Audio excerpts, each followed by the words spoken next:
Bon, merci Régis, merci de votre présence à toutes, à tous et à toutes et à tous. C'est un moment qui est assez difficile, mais on est obligé de passer par là, donc chaque fin d'année et à chaque AG. Voilà, donc merci de votre présence. Donc cette assemblée générale au thème d'une saison médiocre pour tous ceux qui voient l'USSM à travers sa seule équipe de CF1 et à travers l'ambition de monter en National 1. Maintenant, on va parler de National 1, National 2, National 3.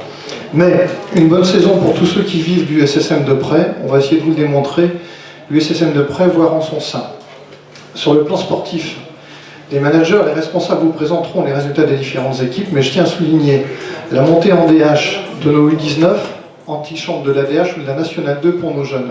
Jean-Pierre va y revenir tout à l'heure. Bravo aussi à nos féminines pour leur belle saison en D2F et en DH. Pour toutes ces raisons, notre esprit de conquête doit demeurer, nos objections rester intactes. Notre conseil d'administration et notre staff technique préparent déjà activement la saison prochaine. Vous avez pu lire dans la presse certaines décisions et aménagements pour renforcer encore notre encadrement.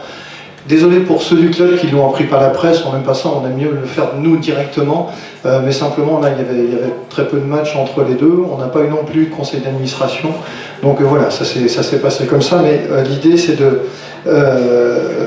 faire des changements, des adaptations de façon à conserver notre dynamique. L'encadrement technique est assuré par nos entraîneurs et éducateurs qui possèdent tous des diplômes nécessaires et obligatoires. Leur rôle est de plus en plus important et peut-être de plus en plus difficile pour la formation et l'éducation de nos jeunes, et je mets un F majuscule à formation, un E majuscule à éducation. Je tiens à remercier tous nos dirigeants bénévoles qui accompagnent et encadrent nos équipes. Avec nos éducateurs, ils rencontrent parfois des situations difficiles avec certains jeunes ou malheureusement certains parents. À ce titre, notre club, l'USSM, a été trop souvent sanctionné pour des attitudes inconvenantes sur et en dehors du terrain. Nos arbitres, qui font partie de nos encadrants, devront nous aider à progresser dans ce domaine. Qu'ils soient en tout cas chaleureusement remerciés pour leur travail et qu'ils soient de bons recruteurs et formateurs pour notre club qui en a besoin. Nous sommes aujourd'hui, vous le savez tous, hein, si vous passez sur le site internet, si vous regardez Facebook, nous sommes à la recherche d'arbitres. Bien évidemment, tout d'abord en interne, mais s'il y a des gens qui sont intéressés pour arbitrer, bien sûr, à l'extérieur, on les accueillera volontiers. Sur le plan administratif, à la fin de l'année passée, notre responsable administratif, Pascal Le Goff, nous a quittés en plein accord avec le club, pour d'autres horizons plus compatibles avec ses ambitions. Nous avons dû également faire face, pour longue maladie, à l'absence de notre secrétaire Katia. Nous lui souhaitons un prompt et ferme rétablissement en espérant la revoir au plus vite parmi nous. Et Régis, si tu peux, voilà, je demande qu'un message d'amitié et d'affection, en notre nom à tous, lui soit envoyé à l'issue de cet AG. Merci Régis.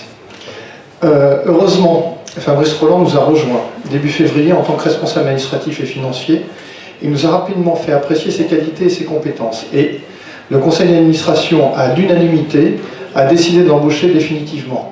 Fabrice, enfin, pour ceux qui ne le connaissent pas, il est là devant vous. Voilà, mais je pense que nous, aujourd'hui, tous les gens du club, je pense, le connaissent et l'ont déjà rencontré. Donc Fabrice doit préparer l'arrivée prochaine de sa compagne et de ses 2 enfants. Voilà, ça c'est pour toi, Claire. Comme ça, nous contribuons à accroître la population de Saint-Malo et puis on va peut-être y arriver à ces 50 000. Donc voilà, donc tu vois, on fait notre boulot, on essaie de faire notre possible. L'absence de Katia, ajoutée à des obligations comptables toujours plus fortes, nous a conduit à recruter temporairement Isabelle Viennot, qui s'est très bien intégrée dans l'équipe. Et au passage, un grand merci à Claude Alexandre également, qui travaille sur le plan administratif. Sur le plan financier, notre budget qui atteint aujourd'hui 1,5 million a été construit sur une configuration nationale 1, c'est-à-dire, oui, ça restait déjà national 1 l'année dernière. Il a régulièrement été évalué par la DNCG. La semaine dernière encore, on y était avec Fabrice et Patrice. Notre expert comptable, Patrice Coïc, vous le présentera tout à l'heure. Mais sachez que nous sommes dans une situation saine qui demande toutefois une rigueur et une vigilance permanente de la part de tous. Notre équipe administrative et financière y veille et y veillera.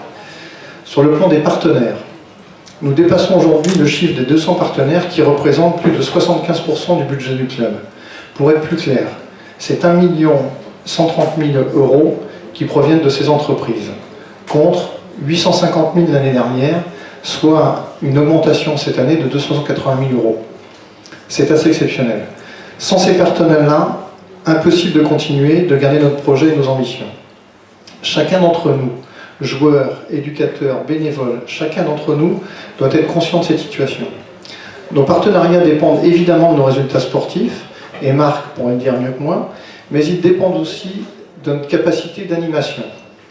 3 soirées partenaires d'après-match ont été mises en place cette année.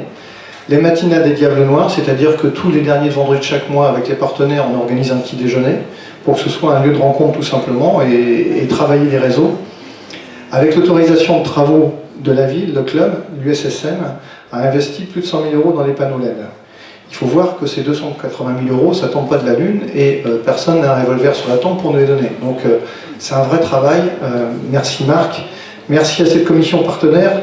Je ne vais pas trop nommer les administrateurs, mais là quand même je tiens à le faire parce que c'est quand même un sacré boulot. Donc un merci à Roland qui va arriver tout à l'heure et qui va sûrement nous en reparler, à Max, à Patrice, à Bertrand Descotes qui n'est pas là, et Dagfine également qui n'est pas là. À ce sujet, donc, ces partenariats dépendent également de notre capacité à tenir les engagements et les valeurs du club. Notre sportivité, notre accueil, notre convivialité, notre simplicité. Là, c'est l'affaire de tous. C'est l'affaire, c'est ce que je vous dis là-bas derrière le bar, c'est l'affaire de tous les membres de l'US Saint-Malo.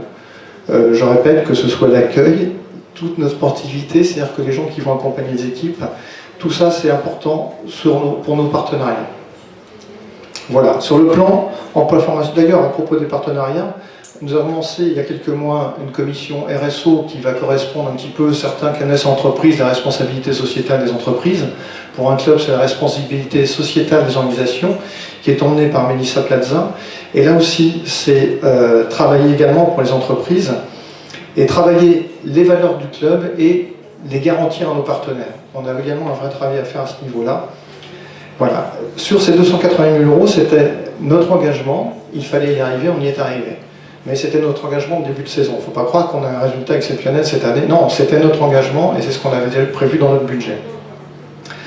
Sur le plan emploi-formation, et là aussi, j'ai mis que ça faisait partie de la RSO, de la responsabilité sociale des organisations. Bien évidemment, pendant nos matchs, nous avons des joueurs sur la touche.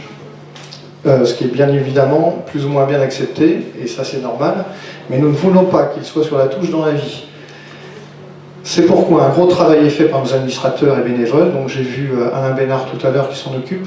Je vais nommer plutôt les gens qui ne sont pas dans le conseil d'administration et qui nous donnent un coup de main sur ces commissions, et Corinne Lemay également, pour l'accompagnement scolaire, social et professionnel de nos licenciés. Je crois que Jean-Pierre va en parler un petit peu tout à l'heure. Sur le plan du bénévolat, ça c'est nous tous. Là aussi, je trouve qu'on est sur la responsabilité sociétale des organisations. Tout d'abord, un grand merci à chacun des membres du conseil d'administration. Nous sommes 14, nous serons 13 demain, et chacun a des responsabilités et travaille dans son domaine, avec vraiment une question de confiance de tous, et voilà, et ça se passe très bien, et tout le monde travaille bien au conseil d'administration. Nous avons aujourd'hui plus de 120 bénévoles. Si, j'en crois M. Le Yonde, que j'ai rencontré dernièrement, on serait un quasi-record dans le département, voire la région. 120 bénévoles, c'est plutôt exceptionnel. Sans vous, le club n'existerait pas. Chacun à sa place, selon sa disponibilité et ses compétences, apporte sa pierre à l'édifice. Et même si, sans cesse, nous devons nous structurer, votre rôle est indispensable avec l'esprit de conquête et le respect des autres. Chacun d'entre vous est porteur des valeurs du club. Comme l'est également et doit le rester notre club de supporters, le COPSER, qui fait pleinement partie de la grande famille de l'USSM. Et à ce propos, je trouve que j'ai aperçu Franck tout à l'heure, je trouve que Franck a fait vraiment une très belle saison avec le COPSER. Et donc merci Franck, et puis merci à ton équipe. Il reste vraiment dans ce qu'on veut faire, c'est-à-dire qu'on lui a demandé à Franck d'encourager nos joueurs, forcément tout simplement ne pas siffler les adversaires ni l'arbitre. Donc on est sur les encouragements et on tient à le rester. C'est pour ça que les sanctions qu'on a pu avoir nous paraissent un petit peu déplacées, même si elles étaient un petit peu normales, mais quand on voit ce travail qu'on fait et le travail que fait notre club de supporters, voilà, c'est un petit peu difficile à avaler. Sur le plan de la communication, nous avons toujours des marges de projet, mais il faut des marges de progrès, mais il faut souligner les efforts et les résultats obtenus dans ce domaine, que ce soit sur Internet, les réseaux sociaux, ou même la presse quotidienne, que je salue, Telegram, Philippe, Ouest France ici également. Un petit salut à Guy Maillard, qui n'est plus là, qui nous a quittés, qui est parti dans le sud, mais qui a suivi le club pendant des années, moi depuis que je suis là, donc 11 ans, c'est Guy qui suit le club. Donc maintenant, ce sera plus lui, je ne sais pas qui exactement suit le club, on verra. En tout cas, pour le Télégramme, Philippe me semble dire que c'est lui, hein, d'accord. Que c'est toi. Bien, l'USSM, même sur cette presse quotidienne, est présente de façon active. Et là, sur cette commission, nous avons Sandra, Pauline, Morgan, que j'ai aperçu aussi tout à l'heure, qui nous a rejoint, qui lui est au PMU à Loin et aujourd'hui est dans notre commission communication. On est ravis de l'accueillir. Et puis également donc, des gens qui nous aident également, Vincent Merci et Alice de chez Corben. Et là-dessus, puisque tu es là Claire, nous devons améliorer notre communication sur les supports de la ville, par exemple. Donc on a besoin de vous, on a besoin des élus, des responsables pour nous y aider. Merci également à la ville et au conseil départemental et à la région pour les subventions obtenues, même si nous demeurons à ce niveau-là parmi les clubs les moins subventionnés en France par les collectivités territoriales. C'est pas moi qui le dis, c'est la Fédération française de football. Fabrice était à une réunion et on a les stats où on est vraiment très bas à ce niveau-là. Je pense c'est un sujet qui méritera réflexion au regard de notre projet qui fait, à notre avis, et vous avez le droit de ne pas le partager, partie prenante du dynamisme de Saint-Malo et de sa région. Sur le plan des équipements et des terrains, je remercie à nouveau la ville et ses services. J'ai aperçu Christophe, Alain Gugnat, Christophe Jaffreau. Donc je les remercie. Donc pour l'ensemble des terrains et également les équipements qui sont mis à disposition, nos besoins nous ont conduit à faire des propositions d'amélioration sur les différents stades où nous en venons. Je ne doute pas qu'elles seront étudiées avec bienveillance, car indispensables pour nous et utiles pour tous les autres clubs. Nos besoins sont liés à notre projet et nos ambitions. Pour nous, pour la ville, mais aussi bien au-delà.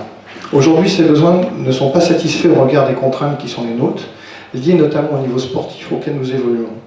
L'USSM est devenu un club, entre guillemets, élite, qui limite volontairement ses effectifs, pour plusieurs raisons. D'une part, afin d'avoir une politique sportive cohérente, d'autre part, de laisser la place aux autres clubs malouins et avoir ainsi avec eux une relation de complémentarité. Nous souhaitons être une vitrine pour les jeunes et un moteur pour le développement du football malouin et sa région. Voilà. Donc aujourd'hui, à la fin de la saison 2007-2017, l'USSM va bien, reste déterminé. Il faut montrer quand il y a des moments un petit peu plus difficiles, déjà cette année, il y a pour la CF1 où ça a été un petit peu moins bon que ce que tu as pu avoir, mais pour le reste, c'est plutôt pas mal. C'est là où il faut rester solide, c'est là où il faut rester soudé. Et qu'on montre chacun d'entre nous, qu'on montre notre engagement au niveau du club. Voilà. Donc aujourd'hui, notre ambition reste intacte. Donc vive 2017-2018, que nos rêves de football se réalisent. Vive le foot, vive l'US Saint-Malo et surtout, allez l'US Saint-Malo.